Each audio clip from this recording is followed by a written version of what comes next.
성경을 읽다 보면 구약의 제사와 신약의 성만찬이 각각 구원과 관련된 중요한 상징임을 알 수 있습니다. 하지만 이 둘은 어떻게 연결될까요? 구약에서는 제사를 통해 구원의 의미를 전달했고 신약에서는 성만찬이 그 상징을 이어받았죠. 오늘은 구약의 제사 제도와 신약의 성만찬을 비교하며 그 속에 담긴 구원의 상징과 의미를 함께 살펴보겠습니다. 구약에서 제사는 하나님께 나아가는 가장 중요한 예식 중 하나였습니다. 레위기에 기록된 다양한 제사, 특히 속죄제는 이스라엘 백성이 하나님 앞에서 죄를 속하고 그 관계를 회복하기 위한 중요한 방식이었어요. 하나님께서는 백성들이 죄를 고백하고 희생제물을 바침으로써 그들의 죄를 용서해 주셨죠.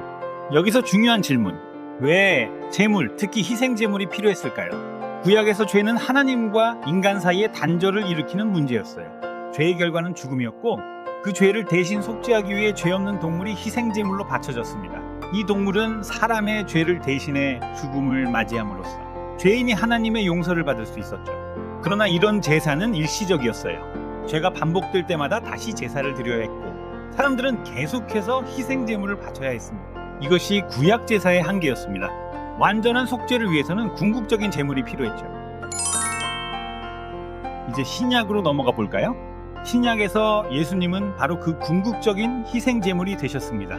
예수님은 죄 없는 완전한 존재로 우리의 모든 죄를 대신해 십자가에서 죽으심으로써 영원한 속죄를 이루셨죠. 히브리서 10장 10절은 이렇게 말합니다.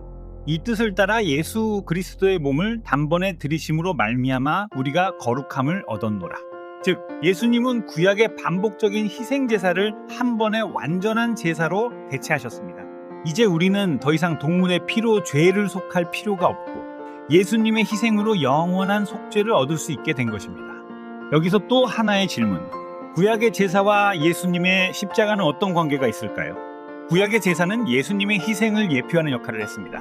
구약의 제사들은 사람들에게 구원의 필요성을 일깨워 주었고 예수님은 그 구원의 완성을 이루셨죠. 구약의 모든 제사는 예수님의 십자가를 가리키는 상징이었던 것입니다. 예수님의 희생을 기념하기 위한 신약의 예식이 바로 성만찬입니다. 성만찬은 예수님이 제자들과 마지막으로 함께 하신 식사에서 시작되었습니다. 그 자리에서 예수님은 떡과 포도주를 나누며 자신의 몸과 피를 상징적으로 제자들에게 나누어 주셨죠.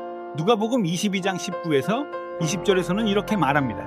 또 떡을 가져 감사 기도하시고 떼어 그들에게 주시며 이르시되 이것은 너희를 위하여 주는 내 몸이라 너희가 이를 행하여 나를 기념하라 하시고 저녁 먹은 후에 잔도 그와 같이 하여 이르시되 이 잔은 내 피로 세우는 새 언약이니 곧 너희를 위하여 붓는 것이라. 성만찬은 예수님의 죽음과 부활을 기념하는 중요한 예식입니다. 떡은 예수님의 찢기신 몸을, 포도주는 예수님의 흘리신 피를 상징합니다. 이 성만찬을 통해 우리는 예수님이 우리의 구원을 위해 어떤 희생을 치르셨는지 다시 한번 기억하게 됩니다. 구약의 제사와 신약의 성만찬은 모두 구원과 관련된 중요한 예식입니다. 구약에서는 제사를 통해 희생제물이 사람들의 죄를 대신했으며 성만찬은 예수님께서 우리의 죄를 대신해 주신 완전한 희생을 기념하는 예식입니다.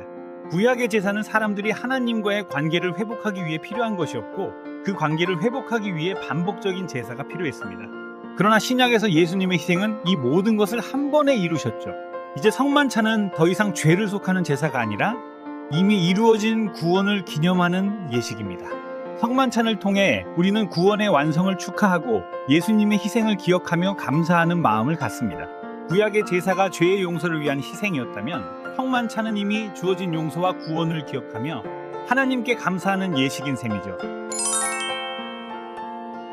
오늘날 교회에서 성만찬은 여전히 중요한 예식으로 지켜지고 있습니다. 성만찬을 통해 우리는 예수님의 죽음과 부활을 기억하고 그분의 희생이 우리의 구원을 이루었다는 사실을 다시 되새깁니다. 또한 성만찬은 단순한 기념이 아닙니다. 성만찬을 통해 우리는 예수님의 구원을 믿음으로 고백하며 그분의 은혜에 감사하는 마음을 새롭게 다지는 시간이죠. 성만찬은 예수님께서 우리에게 주신 새 언약을 기념하는 중요한 예식이며 믿음 안에서 하나님과의 관계를 다시금 확인하는 시간이기도 합니다.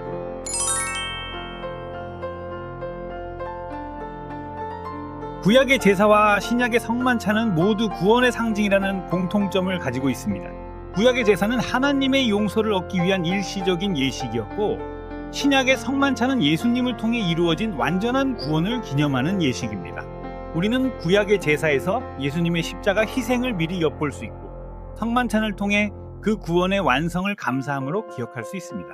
구약에서부터 이어진 하나님의 구원 계획은 예수님의 희생으로 완성되었고, 우리는 그 은혜를 믿음으로 누리며 성만찬을 통해 예수님의 희생을 기억하고 감사하는 마음을 가질 수 있습니다.